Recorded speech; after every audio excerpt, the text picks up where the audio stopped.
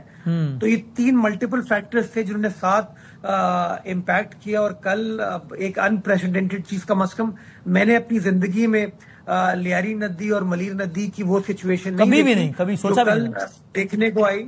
لیکن آپ نے یہ دیکھا کہ وہ بر وقت اقدامات کیے, جس کا نتیجہ پھر یہ ہوا کہ کوئی بڑا نقصان نہیں ہوا, ہم لوگوں کو ایویکویٹ کرنے میں کامیاب ہوئے. اور آج کی سچویشن وسیم, جب میں وہاں سے گزرا, ملیر ندی بھی اور لیاری ندی بھی, اب اس کا آہستہ آہستہ لیول جو ہے وہ نیچے کی طرف آنا شروع ہو گیا. تقریباً کوئی 8.5-9 فٹ پانی جو ہے اس وقت نیچے آ چکا تھا. اور مور اور لیس جو چوڑائی تھی لیاری ندی کی, وہ اپنی جو یوزول ہم دیکھتے تھے اس کی کوئی 20-22% زیادہ ہوگی.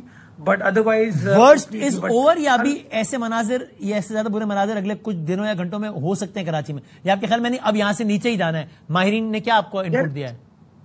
دیکھیں, ابھی جو ایکسپیکٹیشن ہے, جو فور کاسٹ ہے, وہ یہ کہ مزید بارش اس طرح کی ایکسپیکٹڈ نہیں ہے. جو ہمارے پاس پریشر تھا وہ ویسٹ ورڈ بلوچستان اورماڑا کی طرف چلا گیا, اور شاید عمان کی طرف یہ بادل اب جا رہے ہیں. تو ابھی تک کی ٹینٹیٹو اسیسمنٹ یہ ہے کہ اتنا کوئی سنگین چیلنج نہیں ہے, لیکن ابھی بھی ہم آن بورڈ ہے, اس وقت آن فٹ ہے, اور کوشش یہی ہے کہ جو بھی خدا نہ خواستہ سچویشن ہوگی اس کو ٹیکل کریں. بارش وغیرہ کی توقعات تو اب نہیں ہے تیز بارشوں کی شہر میں؟ جی, اس وقت ایز وی اسپیک کوئی میجر بارش کی اطلاعات نہیں ہے ہمارے پاس. ٹھیک ہے. سو اور اربن فلڈنگ کا بھی, یعنی اکارڈنگلی جو وہ سندھ کا جو سیلاب جو پنجاب سے آنا, اس کا تو اس ساری صورتحال پہ, میں سب کراچی کی تناظر بات کر رہا ہوں, وہ اثر نہیں ہوگا. میں لیاری ندی یعنی ان مناظر کی تناظر بات کر رہا ہوں. نہیں وسیم, وہ جو پانی ہے وہ آپ کا انڈس کا جو ہے ٹھٹا سجاب البدین کے ذریعے عربین سی میں جاتا ہے.